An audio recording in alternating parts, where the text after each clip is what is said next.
During the Satya Yuga, the demigods and the demons fought a great war. The powerful demon king Hiranyaksha had hidden the earth at the bottom of the cosmic ocean in order to deprive the demigods from receiving the oblations of the humans.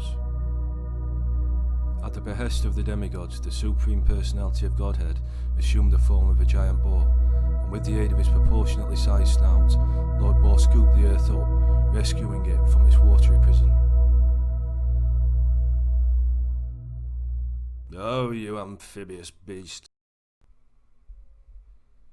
You dare to challenge me?" Enraged at this interference, proud Hiranyaksha furiously attacked Lord Boar. "As you wish." The Supreme Personality of Godhead, who is everywhere at once and in the heart as well, could have killed Hiranyaksha instantly, yet in his causeless mercy he satisfied the desire of Hiranyaksha to fight, as of course fighting is a favourite pastime of the Lord. As evening fell, Lord Boar killed Hiranyaksha by simply tapping him on the ear with his mace, granting the Demon King salvation in oneness for performing the service of playing his inimical enemy.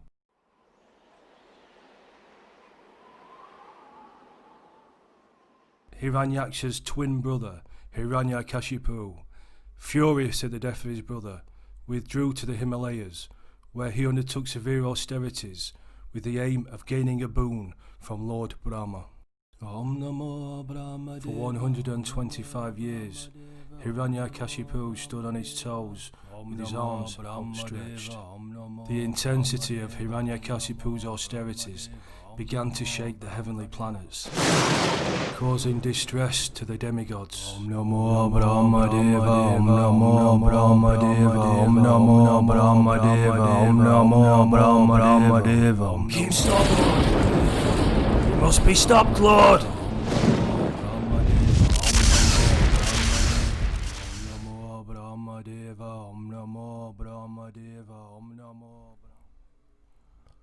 What is your desire? Grant me a boon. Make me immortal. This I cannot do, for even I must die. Then grant that my death shall not be by man or beast, nor in the day or at night, nor on the earth, at sea or in the sky, nor by any weapons. So it shall be.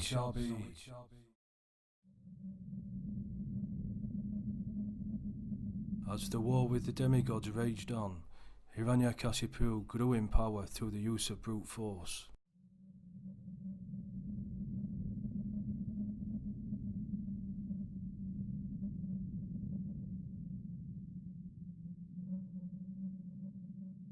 After much struggle, the war came to an end, and the victorious demigods swept over the deserted cities of their enemies. Whilst ransacking the demon palaces, Lord Indra, king of the demigods, sought out Kedu, the pregnant wife of Hiranyakashipu.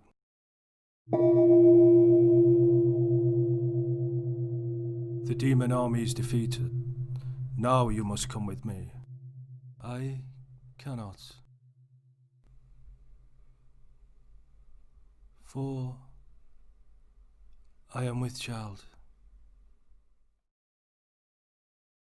You must come with me. I shall not go. No! At that very moment, Narada Muni, the great transcendental spaceman, appeared, travelling upon the vibration of his Veena instrument.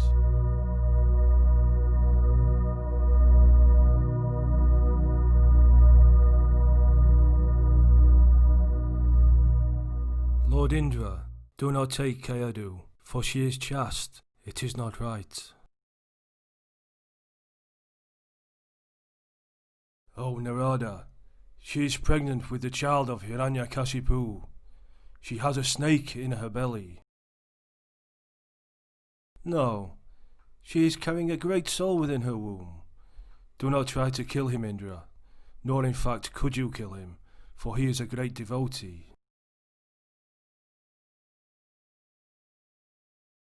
Solely on the word of Narada, Indra relinquished his designs for Kedu. Narada gave shelter to Kedu at his hermitage, and there spoke Krishna consciousness to her. And from within the womb, Prahlad heard the nectarian words and did not forget. The Supreme Lord has no equal.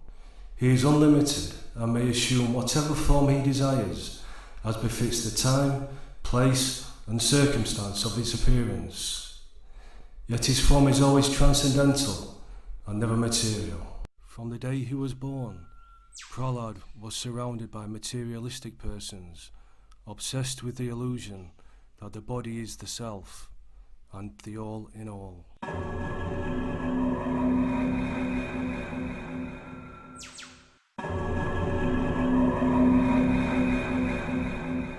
Hare Krishna.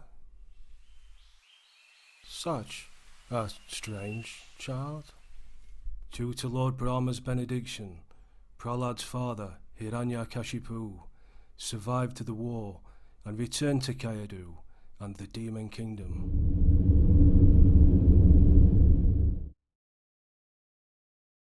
At the age of 5, the boy Prahlad began spontaneously preaching Bhagavad Dharma to his schoolfellows during recess.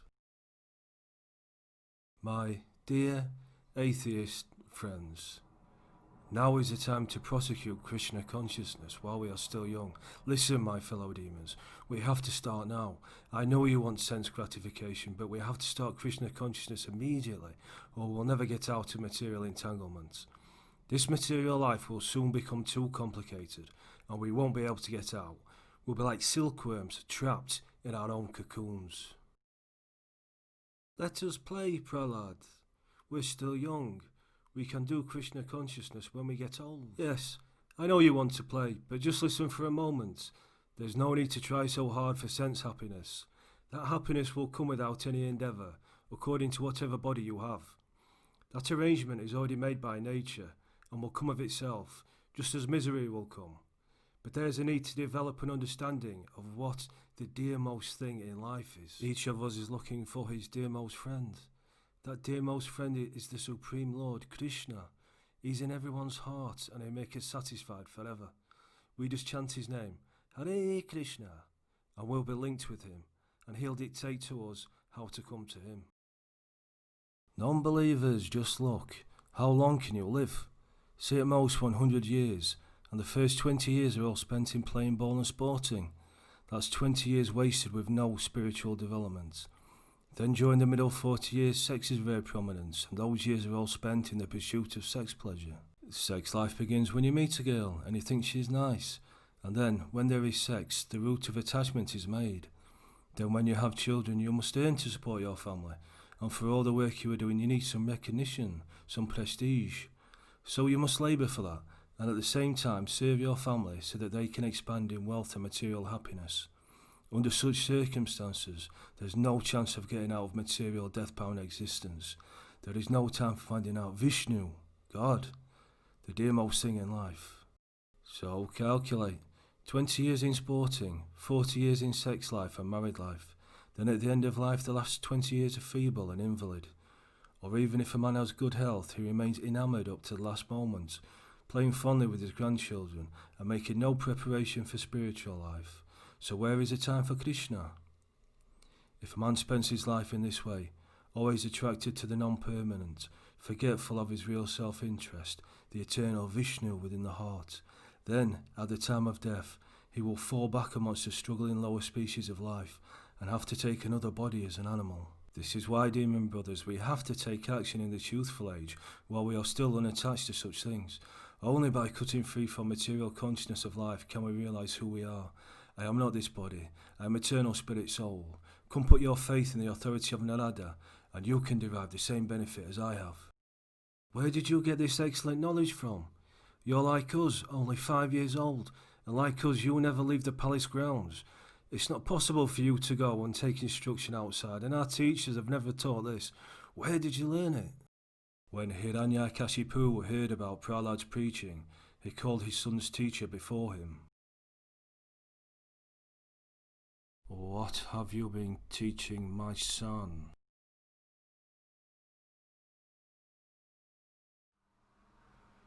Sir, we do not know where your son has learned this Hare Krishna from, but he is ruining our whole school. We have taught only mathematics, economics, history, and other subjects, so we do not know where he has got it from, but he is preaching it to the other children daily, whenever he can." Dissatisfied with the response he received from the school teacher, Hiranyakashipu summoned Prahlad before him. "Advance."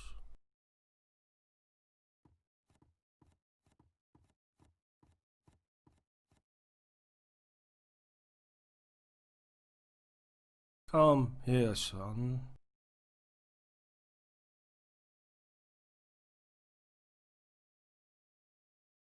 "Tell me, son, what is the best thing you have learned from your teachers?" "O foremost of the atheists, I haven't learnt anything good at all from my teachers, but I do know the best thing. I have heard that the best thing is to leave this dark well of material life and take shelter of Krishna." "Tell me, what is this teaching that you could not learn from our Brahmins? What is this teaching of Krishna?" "My dear atheist father, if I told you, you could not know, and so I cannot even bother. If you took courses in it, still you would not understand, because you are too attached to sense gratification. If you want to worship, you should worship me, your father." "No, father. I shall worship the Supreme Personality of Godhead, the origin of all, and the absolute truth." "What is this insubordination?" With uncontrolled fury, Hiranyakashipu dragged Prahlad outside to the edge of a cliff and threw him into the abyss.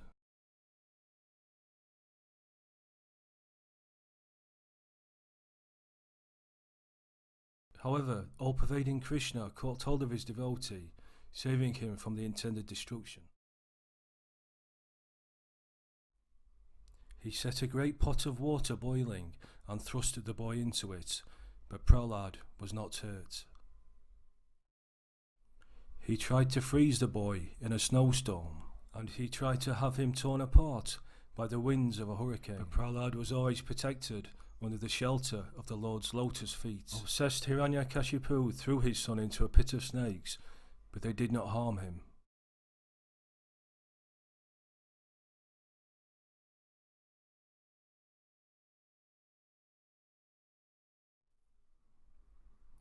He placed Prahlad under the foot of an elephant, but with his trunk the elephant picked the boy up and sat him on his back for a triumphant ride.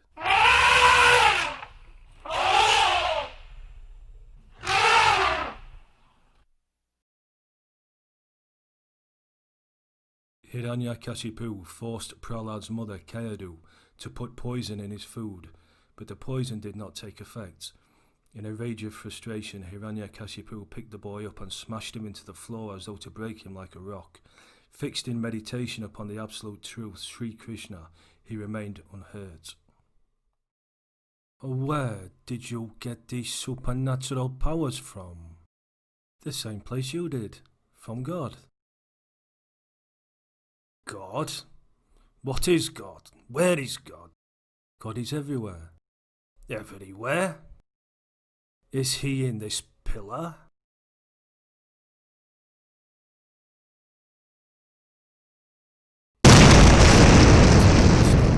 The pillar exploded into 1,000 pieces, and with a roar that deafened half the cosmos, the most magnificent being leapt out from within. God's anger potency manifested as Lord Narasimha.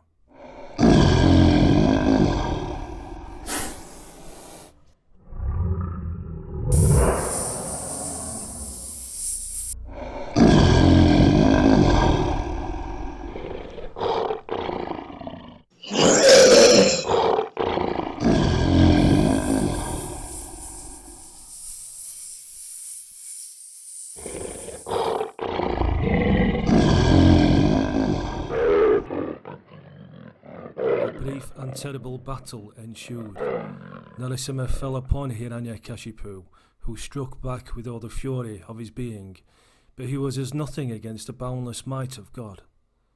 Lord Narasimha quickly caught him up with his nails and stretched the angry, incredulous demon across his lap and then tore him apart.